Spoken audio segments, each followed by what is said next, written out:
fuck is this shit, bro? This is anime. You've heard of anime before, right?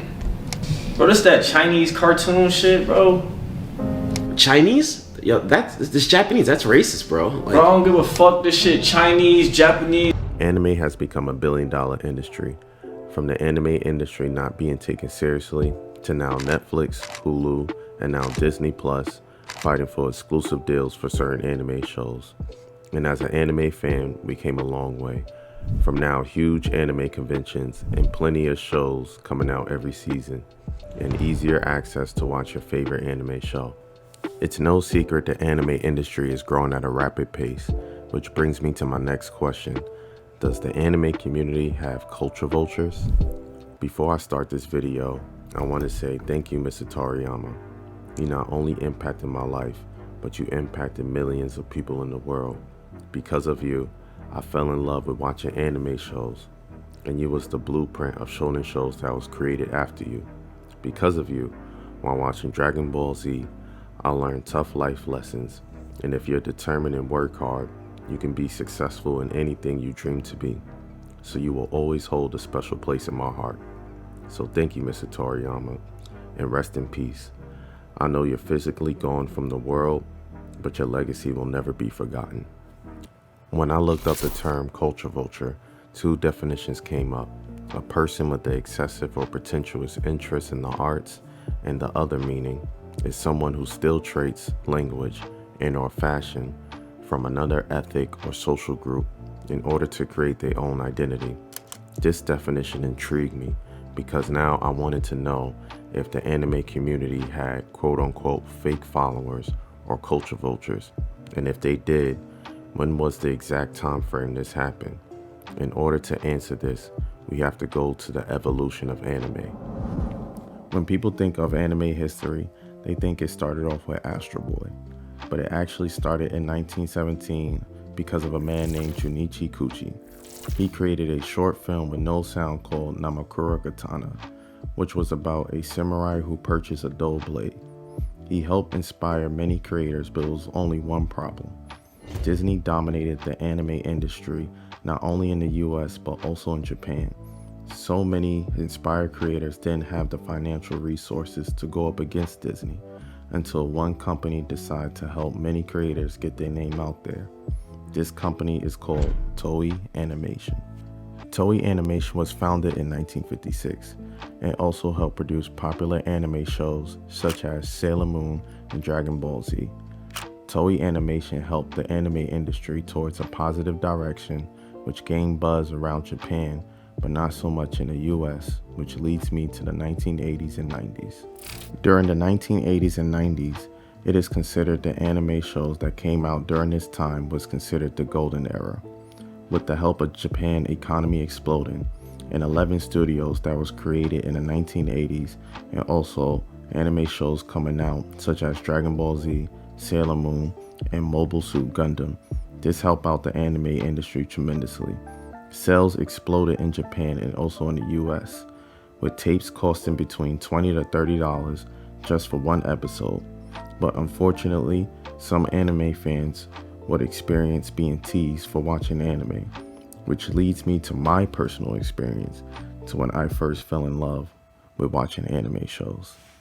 Growing up, I played competitive basketball my whole life until my freshman year in college.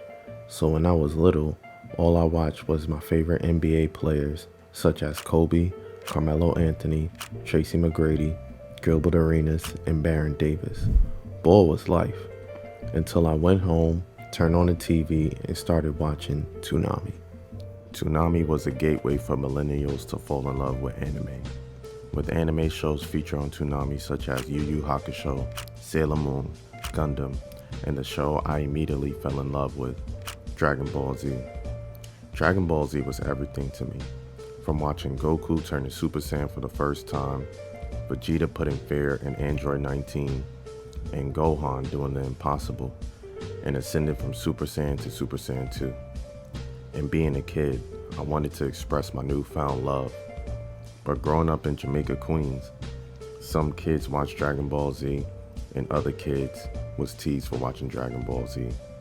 I experienced a little bit of being teased for watching Dragon Ball Z, but I didn't care. I just wanted to discover some new anime shows, but it was only one problem. In the mid 2000s, the fastest internet was dial-up, and if you grew up during this time, you know that this was the worst internet. Even if you try to download something, the pop-up screen would say it would take 99 years to download. So discovering new anime shows was difficult until I discovered Adult Swim. You're vicious. What did you say? Where's the money? Hand it over. You won't live to stump it.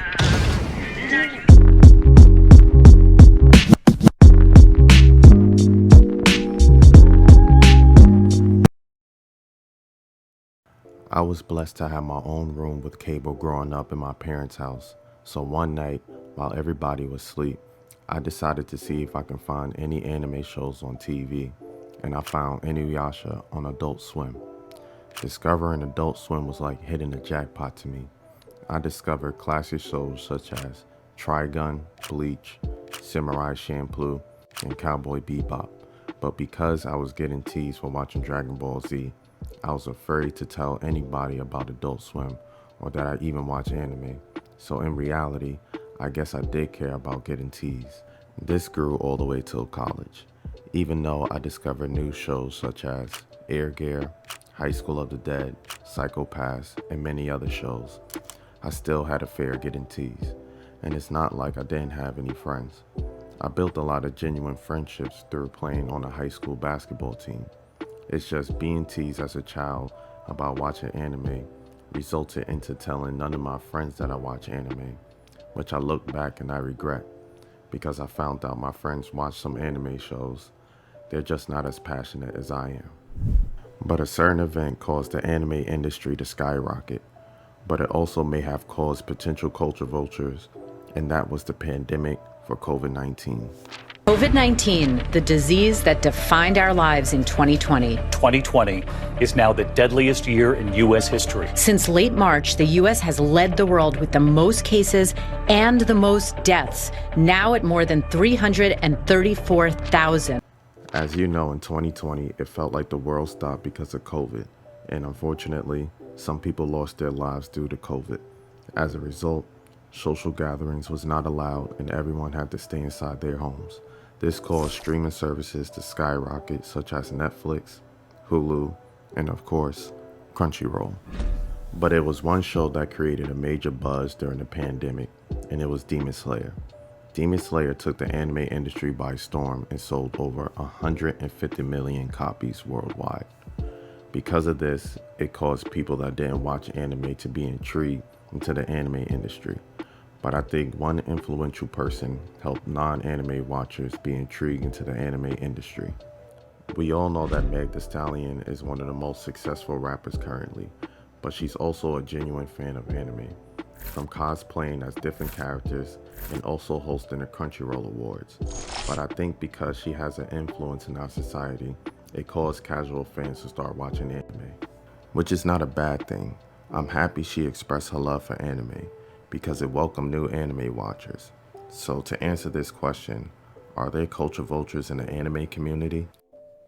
Yes, but I think it's a double-edged sword, and what I mean by that is the same people that used to bully us or tease us for watching anime are now interested, and I think it's a beautiful thing that now a lot of people that usually didn't watch anime are now interested and want to know what it's about. And sometimes I even get judged. I met a person who we're good friends now, but when I went to Anime NYC, and I get it, I'm a 6'4" guy with tattoos from my neck down, but when he saw me, he saw that all my tattoos are like anime related, and I usually wear something that's anime related. And when we start to talk, he could see that how passionate I am about anime.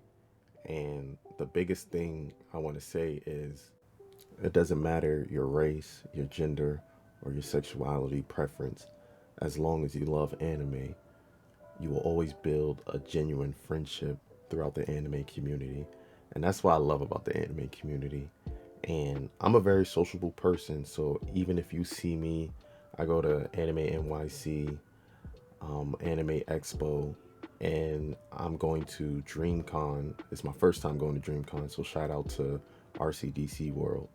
So if you ever see me, you can approach me, talk to me, and we can become friends.